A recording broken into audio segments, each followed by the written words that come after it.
stuck here. The cops won't bother me.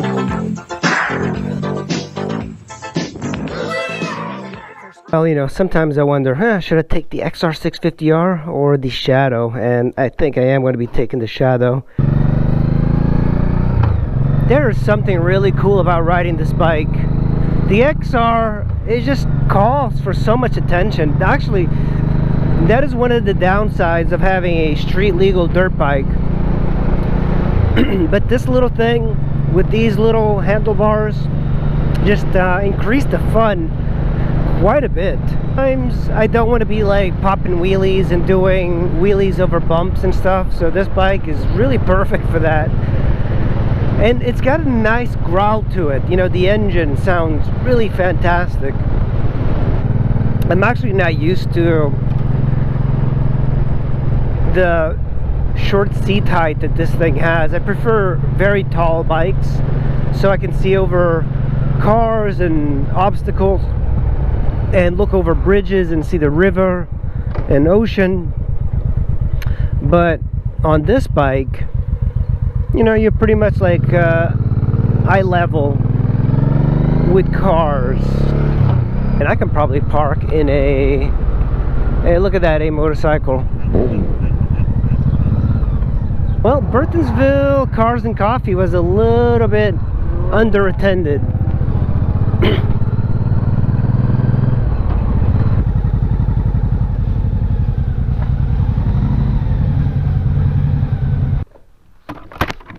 Here's something very interesting about the XR650.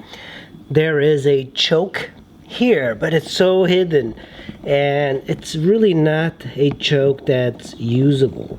And the real reason is it's not usable is that no one really has to use the choke very much. You can see the choke here, and this, the position the way it is now is no choke. It's all the way back, and vertically that's when the choke is no choke. But if you wanted to give a choke, there's a mid position and then there's a full position towards the tank. But most XR owners don't even have to touch the choke because the bike generally, if it's well sorted out, doesn't need any adjustment to the choke.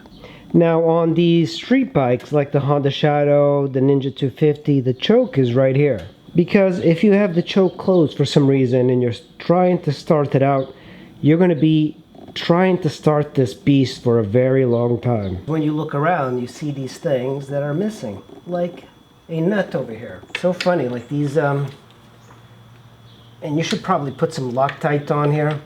And voila, I got the bash plate in there. So the bash plate is held by 2 bolts here and 2 bolts here.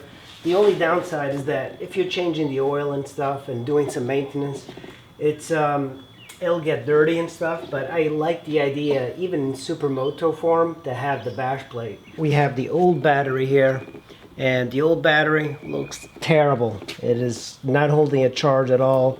And I have this. And the interesting thing is that this one, I can charge it because it's for a quadcopter. So I think I'm going to see if I can route this in such a way that I can keep it for easy accessibility and charge up the battery. Alright, let's see if it works. And it powers on. So when I turn it on now with the battery, you can see it lights up. And this one's got an HID thing, but the problem is I do not think that this is strong enough to power up the HID. Well, after all of that, that lithium battery did not work. When I used the turn signals and I used the headlight, they just would not work. So I decided to just remove it. I think the best thing is really just to get a different battery that's meant for the bike. Well, on board the XR650R, I rode my Shadow today. And you know, I really like riding the Shadow. And I downloaded an app for my phone, and it lets me see the speed. So I like to see my speed when I'm riding. So having my speed is just so much better. So I've been starting to find out some of the problems that the previous owner did not tell me about. So the battery, yesterday, or actually today, this morning, I came to start it, and it was completely dead. And the batteries for these are very specific because they're tiny little batteries that came with dual sport kits, and this is probably the first time this battery has ever needs to be replaced. So right now I have to look for a battery because it's a very specific battery, and it's a NiCad battery, and I think it's like 20 bucks for a tiny little, you know, 6-pack of NiCad batteries. So I'm already in the hole. You know, this bike was already expensive, and of course it comes with a Supermoto wheels, so basically I paid mainly for the benefit of the Supermoto wheels. And the cool thing, you can actually like ride this bike standing up, and you're in perfect, it feels perfect riding this bike standing up. The thing is, with the V-Strop, there was a weird lean to it because, you know, it's more of a road bike, and I never found myself to be extremely comfortable with that sort of standing up and riding off-road thing. Weak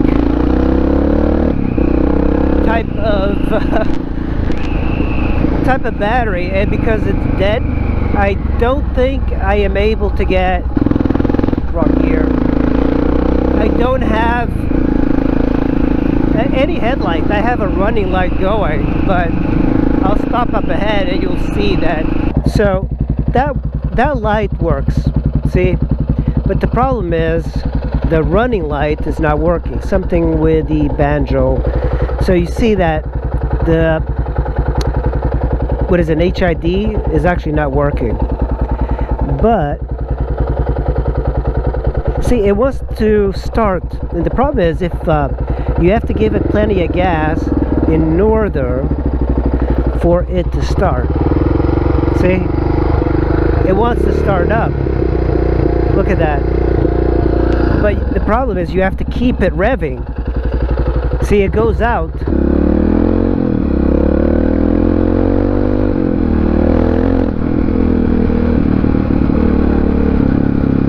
Oh, I didn't see that guy.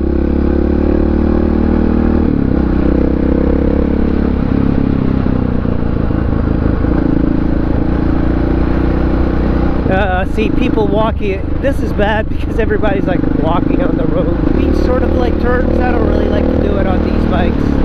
Enjoy that a lot. Whoa, jump. That was a little jump. I don't really like to get air, especially on the road. But I'm also very rusty. So sometimes there's cops. Been braking on this thing.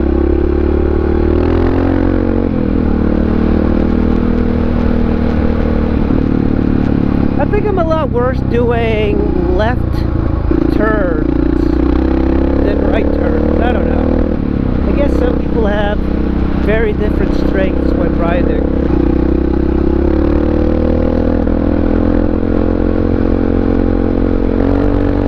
Really, I just feel that a lot of these cops would be out here now.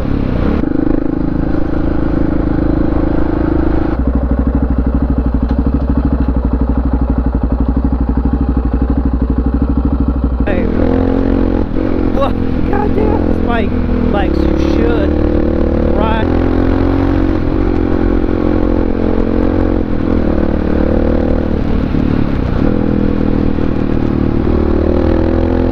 So it's funny, I didn't even realize, or I completely forgot, that there was a choke to this bike, but it's in such an odd place. Normally chokes are in the handlebars where you can see them. But this XR, the choke is right near the carburetor, and it's a lever that looks like this. I'm really loving this bike. It brings back a lot of old memories of me learning to ride off-road. It's a great bike, man. It just brings tons of memories, but there are things that I can complain about. And I think what I'm starting to realize and what I'm starting to remember is that the electrics are garbage on these dual sport kits. You really have to be on top of it. And if you start riding more and more off-road, you're gonna start getting a little bit more issues. Look at this guy. That's some nice fancy bike over there, nice sport bike. Just when I think you couldn't possibly be any dumber, you go and do something like this. And totally redeem yourself!